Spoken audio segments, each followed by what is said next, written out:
नमस्कार, स्वागत है साहित्यिक झरोका चैनल पर। आज हम करेंगे पद्मावत में से नागमती वियोग खंड। जैसा कि हम जानते हैं, पद्मावत मलिक मोहम्मद जैसी का सूफी काव्य है और इसी महाकाव्य में अलग अलग खंड संकलित है। आज हम करेंगे नागमती वियोग खंड। नागमती कौन है? राजा रतन सेन की पहली पत्नी का नाम है नागमती। राजा रतन सेन सिंहल द्वीप चले जाते हैं क्योंकि इससे पहले का जो हमने खंड किया था, पद्मावती के सौंदर्य से जुड़े हुए जो पद हमने किए थे, राजा रतन सेन को हीरामन तोता पद्मावती की सुंदरता के बारे में बताता है और उससे प्रभावित होकर राजा रतन सेन सिंहल द्वीप में चले जाते हैं। वहाँ काफ़ी लंबे समय तक रहते हैं। इसी कारण जो उनकी पहली पत्नी नागमती है वो विरह से व्याकुल हो जाती है। तो इन पदों में नागमती की विरह दशा का या वियोग दिशा का वर्णन कवि ने किया है। तो आइए देखते हैं। यहाँ पर कवि क्या कहते हैं कि नागमती अपनी स्थिति का वर्णन करती है।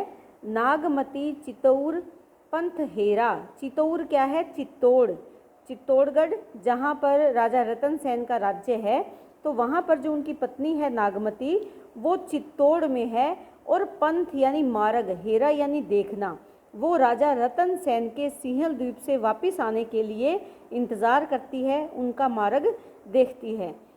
पीयू जो गए फिरी कीन्हे न फेरा।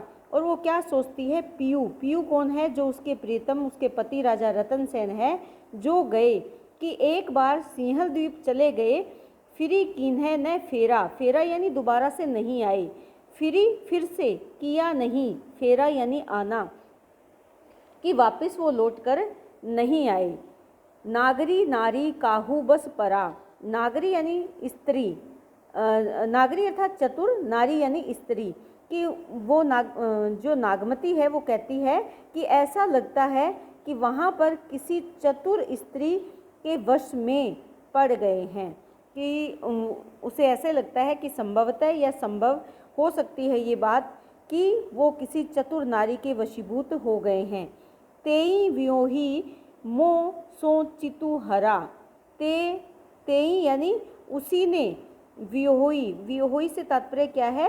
मोहित कर लेना।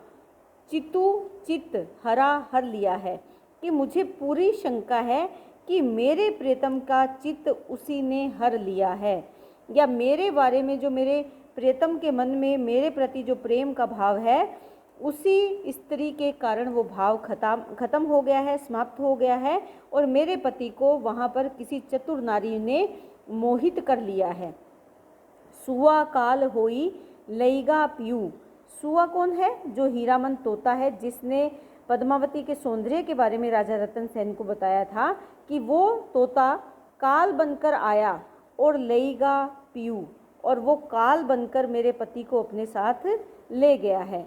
पीयू नहीं जात जा बरू जीऊ।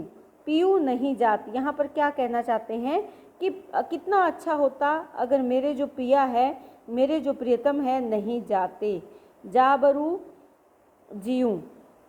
तो यहाँ पर वो क्या कह रही हैं कि कितना अच्छा होता कि मेरे पिया या मेरे प्रियतम नहीं जाते। जा बरू जिया से तात्पर्य क्या है कि भले ही मेरे प्राण ही क्यों ना चले जाते, लेकिन मेरे प्रियतम को वो ना लेकर जाते। मेरा जीव यानी मेरे प्राण ही क्यों ना, बरू यानी वरण, चाहे वो मेरे प्राण ही क्यों ना ले जाता, बल्कि मेरे प्रियतम को नहीं लेकर जाना चाहिए था। भय नारायण बावन करा। यहाँ पर क्या कहते हैं कि वो सुआ तो भय हो गया है नारायण की तरह, जो बामन का रूप लेकर आए थे। नारायण यानी ईश्वर, ईश्वर ने बावन यानी बामन। बामन कौन था? बामन जो नारायण है वो बामन का रूप लेकर आए थे। किसके लिए लेकर आए थे? राजा जो बलि थे उनको, उनके घमंड को चूर करने के लिए, या उनको छल कपट से हरने के लिए। राज करत राजा बलि छरा, कि राज करने वाले राजा बलि को उन्होंने छल लिया था, उनके साथ उन्होंने छल कपट करके उसे कहाँ भेज दिया था? पाताल में भेज दिया था। ये एक पौराणिक जो घटना घटित हुई है उसके बारे में बताया है, जिसमें नारायण राजा बलि के अहंकार को हरने के लिए वामन का अवतार लेकर आते हैं और 3 पग भूमि उनसे मांगते हैं। तो यहाँ पर वो यही कहते हैं कि ये तो बामन की, नारायण ने बामन का रूप धरकर जैसे राजा बलि को छल लिया था, उसी प्रकार सुआ ने भी छल लिया है। सुआ कौन? हीरामन तोता। करण बाण लीन्हे के छंदू, विप्र रूप धरी झिलमिल इंदु। करण बाण, करण कौन? जो महाभारत में कर्ण है, कुंती पुत्र कर्ण की यहाँ पर बात कर रहे हैं कि कर्ण के बाण लेने के लिए उसके साथ भी क्या किया था? छल किया था। और इसीलिए विप्र रूप, विप्र यानी ब्राह्मण का वेश, जो इंद्र हैं वो ब्राह्मण का वेश धरकर आ गए थे। तो यहाँ पर कर्ण का उदाहरण दिया है कि कर्ण के साथ किस प्रकार राजा इंद्र ने छल कपट किया था और कर्ण के बाण जो है वो ले लिए थे। मानत भोग गोपी चंद भोगी, लय अप्सवा जलंधर जोगी। कि मानत, जिस प्रकार भोगों में विश्वास करने वाले जो राजा गोपी चंद थे, उनको भी कौन ले गए थे? जो जलंधर योगी या जोगी था, वो अपने साथ उन्हें ले गया। अप्सवा, अप्सवा का मतलब चल दिया। किसको लेकर? गोपीचंद राजा को लेकर। और गोपीचंद राजा भी योगी बन गए और फिर कभी वापस लौटकर नहीं आए। ले कान्ही भा अक्रूर अलोपी, और बिल्कुल उसी प्रकार अलोप का, अलोपने का मतलब क्या होता है? अदृश्य हो गए। कौन हो गए? अक्रूर। ले किसको? कान्हा को, कि कन्हैया को लेकर अक्रूर जी भी आए। गोकुल से अक्रूर जी ने कान्हा को अपने साथ लिया और वहाँ से लेकर अलोपी हो गए, अदृश्य हो गए। कठिन विचो जी हैं किमि गोपी, और इसी के कारण जो गोपियाँ हैं वो भी कठिन वियोग, कि उस वियोग की घड़ी में कठिन हो गया था। जिए ही जीवित रहना या जीवन यापन करना उनके लिए कठिन हो गया था। उसी प्रकार प्रियतम के बिना मैं भी कैसे जीवित रह सकती हूँ, यानी राजा रतन सेन के बिना मेरा जीवन भी उसी प्रकार अधूरा है जैसे कृष्ण के बिना गोपियों का जीवन अधूरा था। आगे दोहे में क्या कहती हैं? सारस जोड़ी किमी हरी, मारी गऊ किन खगी। कि सारस की जोड़ी को क्यों हर लिया, क्यों समाप्त कर दिया या अलग अलग कर दिया।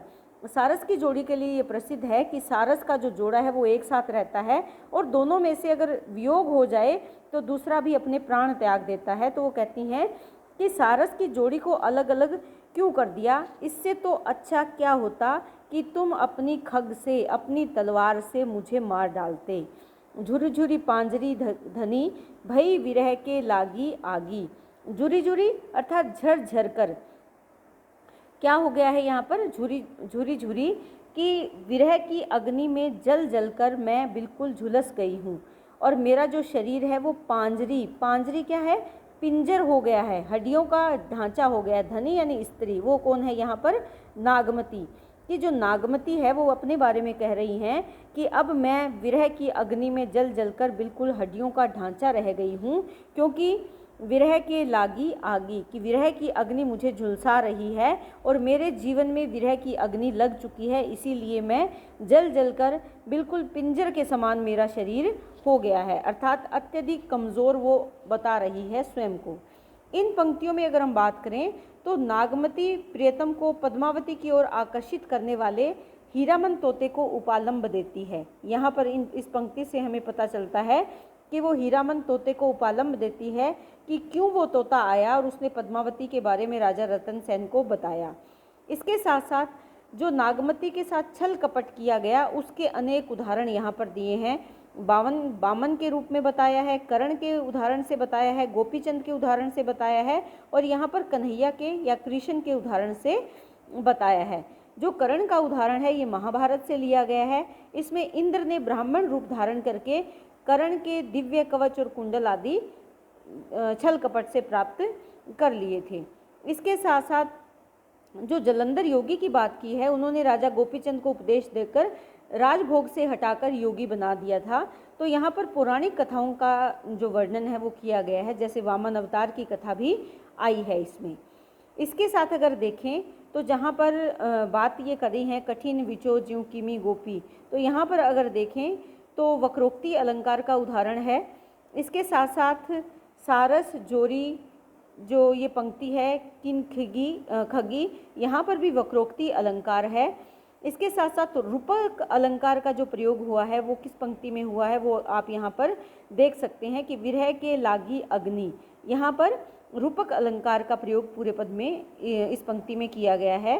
संपूर्ण पद में श्रृंगार रस का समावेश है, अभिधा लक्षणा शब्द शक्ति है और झुरी झुरी में अगर देखें तो एक ही शब्द की को यहाँ पर दोहराया गया है, तो पुनरुक्ति प्रकाश अलंकार विद्यमान है। ठेठ अवधि भाषा में संपूर्ण पद है और इसकी जो प्रथम पंक्तियां हैं वो अगर देखें तो चौपाई छंद है और अंतिम दो पंक्तियां दोहा छंद में है। तो इसी के साथ उम्मीद करती हूँ कि नागमती वियोग खंड का ये प्रथम पद आपको बहुत अच्छे से समझ में आया होगा। बहुत बहुत धन्यवाद। इसी तरह चैनल से जुड़े रहें।